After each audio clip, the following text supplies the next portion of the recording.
Y'all, episode 4 had me sitting here and really questioning what the defense was even thinking on some of the choices they made. I am not going to lie. So today we need to discuss, and what we're going to discuss is the HBO series The Staircase, episode 4. You already know, if you've been following me, this is a case that I have been following from the time that I can say true crime. So guess what time it is? It's time to say hello and welcome back to the damn sofa. That's the damn sofa, y'all. And actually, my sassy sidekick is hanging out with me in my arms today because he accidentally got locked out of the recording studio, and it was a very stressful moment. And so he is up here cuddling for a minute. And my name is Paul. If you do not know the channel, my name is Paul, and this is Roscoe P. Coltrane. And like I said, today we're going to be discussing episode 4 of the Michael Peterson / Kathleen Peterson case, The Staircase. This took place in my hometown area, Durham, North Carolina, many moons ago. HBO has made, I call it a fictionalized version of the actual documentary. Now, what we do for this video, this is very laid back. I literally watch the episodes and I make notes as I go through it. So my computer is sitting right here in front of me, and I'm going to go through and just read them as what I've written and make commentary on it. And then when y'all watch it, drop it in the comments like it's hot. And I just like to go back and read what y'all had to say. Anyways, so that's it. Probably what we'll do is once it concludes, I don't know how many episodes are in the show, but we'll definitely do a live chat once it concludes to kind of talk about the whole thing. So there's that. Anyways, let's start. So episode 4. The opening scene is in 2017. They're interviewing one of the producers. Now, this was a game changer for me, right? She's from the documentary who had a relationship with Peterson. They got together right after the trial ended. She says they've been together for 12 years. Now, here's the thing. I had always heard about this, but I had never really seen it presented and how it played out. And again, I don't know exactly how this played out. As of the recording of today, I have not done major research into okay, is what's true, what's not true on this dynamic. So we're just talking about how it's presented in the show. Let me just say this changes a whole bunch of my stuff. And I think I probably put this at the very end of it, but we'll talk about, and what I mean by that is the end of my notes. Yeah, so we'll go ahead and say it, but let me just say this because we'll talk about it at the end of here.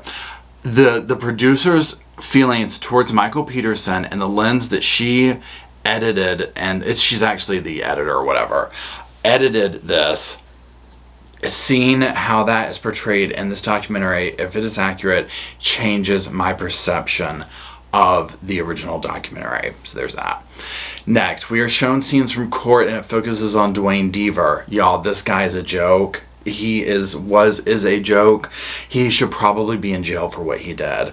He is the reason, many reasons why Michael Peterson is walking free, why free people were in prison. He is a horrible person, Dwayne Deaver.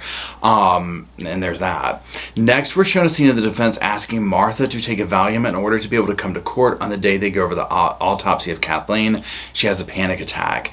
I mean, this is bad, right? Remember, what we hear from the defense on a lot of this is it's about optics, it's about optics, it's about optics. And I get that, right? I 100% get that.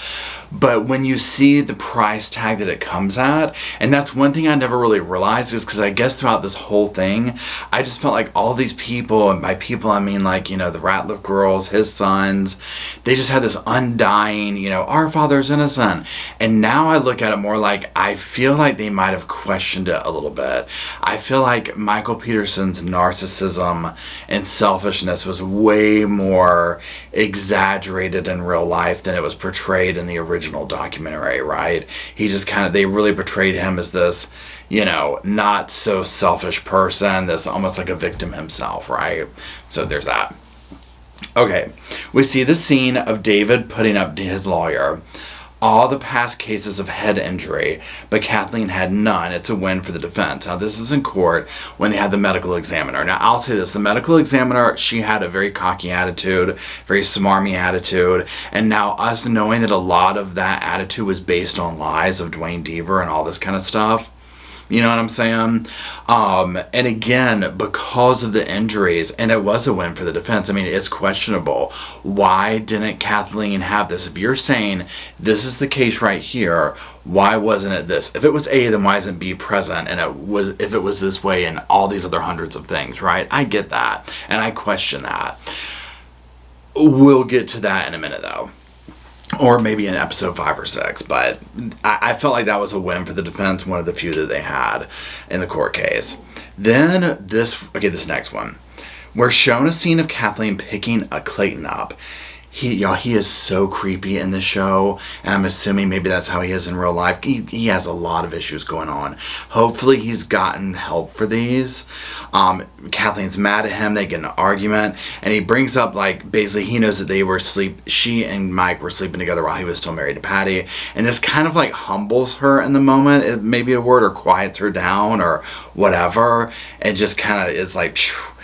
The thing that just comes across to me in this is that Kathleen is literally supporting this entire family, and most of the family consists of Mike and his kids, right? She has graciously opened her home and her wallet up to all of them and tried to make all of them feel at home as much as she can, and especially the boys and Mike, who just openly take advantage of her they expect it, is the difference. The Ratliff girls, I mean, I feel bad for them. Their mother died. He took them in. I mean, God knows we find out things along the way, right? Of him trying to, split them up and do this and do that, and, just really bad stuff, right?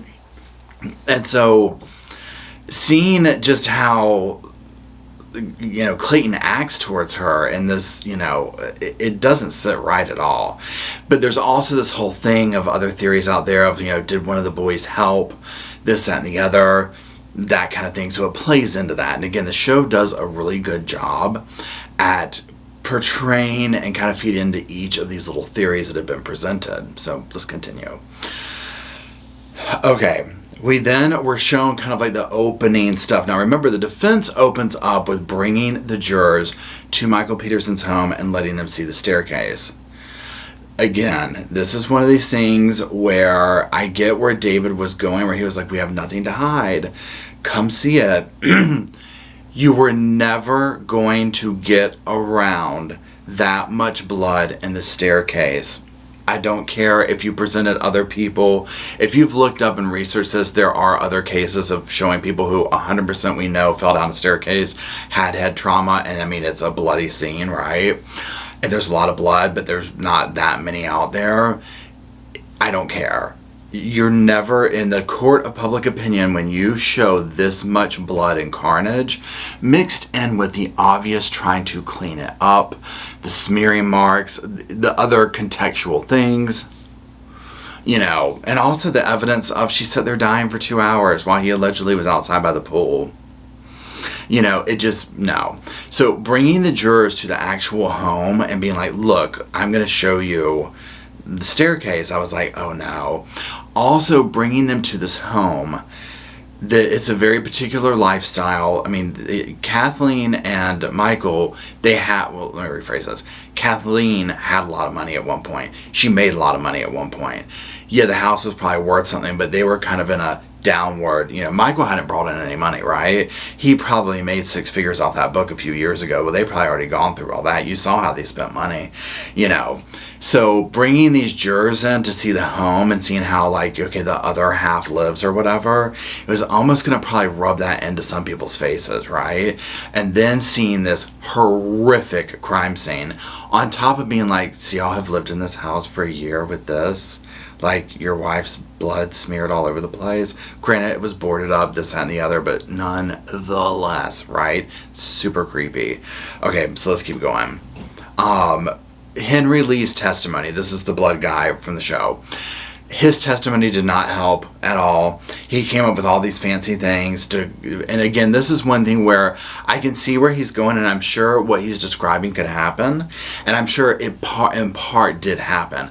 I do believe that Kathleen was coughing blood up there. I do believe that those things happen. I don't question Henry Lee's saying that, right? I think those things happen where she coughed up blood and that kind of erratic stuff. What I question is how she got the injuries, and him saying that she fell, and it could have been a mixture of them.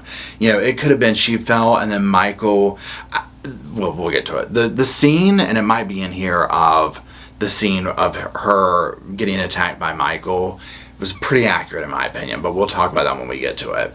But in the real court case, I mean, Henry Lee is kind of funny, you know, on the stand and whatnot, where he's like, where they're like, well, you said this about Dwayne Deaver, and he's like, well, what was I supposed to say? You're a crappy worker? I sign autographs for a living, basically. I saw him speak at CrimeCon, and I mean, I'm not joking, y'all. This man was on it. I mean, this guy is interesting. If you want to go read a good book about stuff, go buy his book. I mean, just seeing him talk, I'm like, this guy is fascinating. And he didn't even talk about the staircase. He talked about every other case up there, and any case he talked about, he made it so interesting. You were just glued to your seat listening to this man talk. So, but again, I just felt like he didn't do Michael Peterson any favors. So let's keep going. We're shown a scene of Peterson in the past getting caught out about receiving the Purple Heart. Again, this does not bode well for him at all, right? This is a proven track history of lying, and this is something major to lie about. Then the scene of Clayton in the garage finding the blowpoke. Now, I did not realize how much it was frowned upon for him to come around during this time. It was almost like a politician's like black sheep son, you know what I'm saying? And I mean, I guess that's really what he is, right? They did not want him around. And so with him coming around and doing the blowpoke, I was like, oh yeah, that is super shady, right? And he is thinking he did something so wonderful, and I'm like, yeah. And so then when they show the scene of like the mock, them pretending to put him on the stand and questioning him, and I'm just going to read verbatim my notes here. So we see a scene of them interviewing Clayton to prep him since he found the blowpoke. He has 2 DUIs. He planted pipe bombs at Duke. He did 4 years in federal prison for that. He beat up a girl. They asked him if he knew about his dad's sexuality. He's like, yeah, I was always jealous of Dad and Kathleen's sex life, and it's super creepy. And I guess they had like a pretty exorbitant sex life, or not exorbitant, you know, they had sex a lot.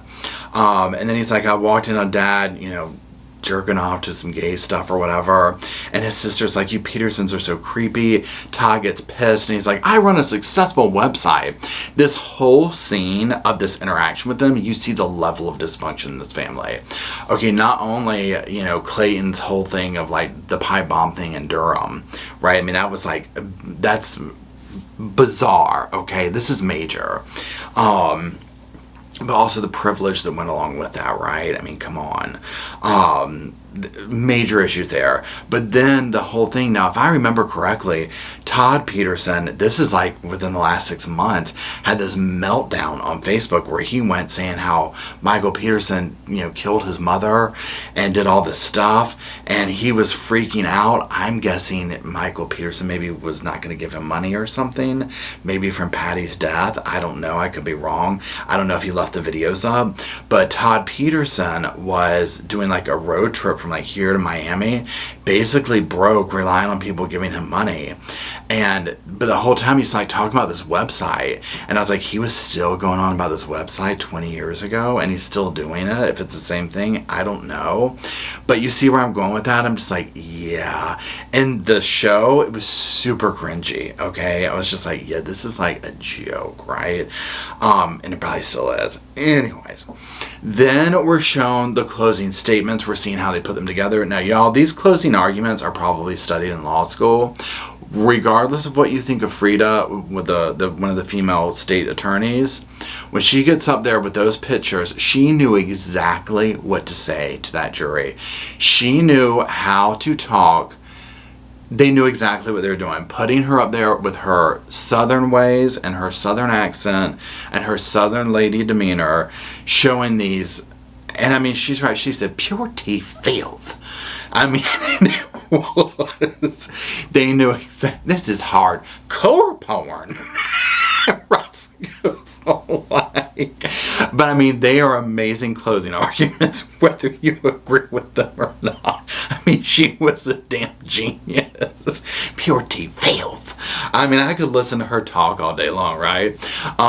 She was probably drunker 2 sheets to the wind when she got up there and did it too. That's the sad part about it, right?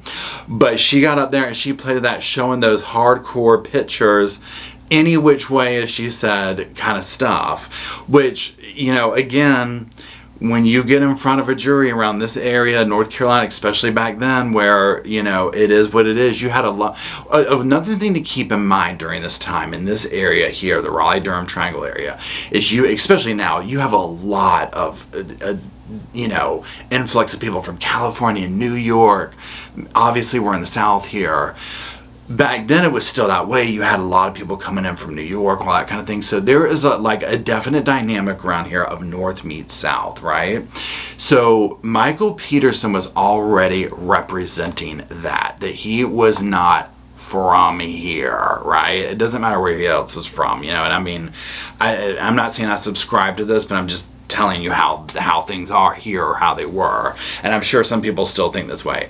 His attorney, absolutely not. Like, and I respect David, right? I mean, I have no issues with David, but I can tell you he would have been looked at like a city slicker, out-of-towner, big city, hot shot attorney that didn't have any business needing to be here. So the audience, meaning the jury, they were naturally going to connect with Jim and Frida, right? Period. End of story. They looked like what they were used to. They sounded like what they were used to. David didn't, right? He just didn't, and that's unfortunately a lot how that goes. So when you get Frida up there showing this kind of stuff of this naked army boy and these pictures and stuff like that, talking about, you know, any which way and all this kind of stuff, I mean, it just, they knew how to play into that. And so it is what it is. So we all at this point know how that went, right? He was found guilty. We're shown the verdict. Now we go to a flashback. This is the major thing of this whole thing. I'm not gonna lie, y'all, and I'm just gonna look at my notes real quick. We're showing the verdict. It overlaps with a flashback of another scenario of the night she died. She leaves the pool. She walks to the house. She goes upstairs. She comes back down to his office. She uses the computer and finds the gay stuff, the escort thing, and she is crushed. And she waits in the kitchen. Y'all, this part was so. I mean, it gives me goosebumps. I might get teary-eyed. My beard's standing up. Okay, this was so real and accurate to me. I was like, oh my God. Somebody needs to give this actress an award. Toni Collette, is that her name? Give her a damn award. Give her something. I felt like she spoke for Kathleen because I was like, she's crushed, right? She's just crushed. And the truth all comes crashing down. And she's waiting there, and then Michael comes in. He's like, you're drunk, and I'm a writer who's researching. And if you've ever been around a narcissist, it's like verbatim something that they would say, right? They get mad, they argue, and then it starts to happen, and they go upstairs. She follows, and he pushes her down, and then he straddles her and pounds her head. Okay, when they showed this, I was literally like, I cried. I was like, this is exactly what happened. They have put into visuals exactly what I've always been like, I think this is what happened. I don't think he pre-planned it. I don't think this or that. I think in the heat of the moment, something happened. He got angry, and it all makes sense. He pushed her down. She hit her head. He banged it a couple of times, and then he let her sit there and bleed out for a couple of hours while he ran around making excuses. And I'm sure very quickly he felt bad about it, that he did that, was going to get caught, but that he let her bleed out. And it was so real, and the noises she was making, and probably what he sat there and listened to, I was just like in shock, y'all. I'm not gonna lie. I was like, oh my God. I made Matt watch it. I was like, this is, I was speechless, which y'all know it takes a lot for me, right?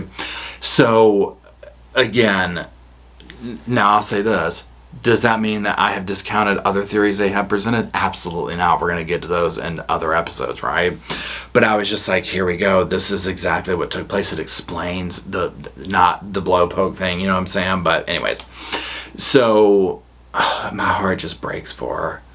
My heart just breaks for her because I just felt like in the last moments of her life, she probably found something like this out. And the part where she's like, it could have been our secret. Because oftentimes I do wonder if you've been with somebody for a while, and again, I don't know Kathleen, but I'm like, she might have been the type to be like, look, we could have figured this out together. You know what I mean? We're best friends, we're lovers, we're companions. We could have figured this out together. Why hide it, right? But we see now that Michael is full of secrets. Michael doesn't even know himself probably, right? So now, the last scene is of Sophie, one of the producers, editor, whatever, who felt that he was innocent, and she put the doc together and the original doc was put, so this is my note. The original documentary was cut together by someone who was in love with him and felt he was innocent. That is where I was like, this is a game changer. The original documentary was put together by somebody who was falling in love with him and believed his innocence along the way. And so it was edited to look that way, right? And I was like, oh my God, this is a game changer, right? And we'll talk more about her stuff along the way because it gets more prevalent in the next episode and whatnot. But for this, I was like, oh my God, it changed everything I thought about it. So this episode for me, I was like, hands down, this is what happened to Kathleen, right? Period, end of story. And this person, the whole fight that goes on with the producers and editors, yeah, this was a struggle because of A, B, and C, and, you know, done, swing the damn gavel to the damn wood thing. Okay. Anyway, thank you for watching, everybody. I appreciate it. Roscoe says thank you, too. See, I'm sticking my tongue out. I'm sticking my tongue out. Anyways, y'all take care. Thank you if you're still watching. If you're still here, drop some sofa emojis. Drop some little blue footprints for Roscoe for hanging in there. And we will see you for the next episode where we discuss or whatever next video I put out. I love you, Sofa Squad. And until next time, we'll see you soon.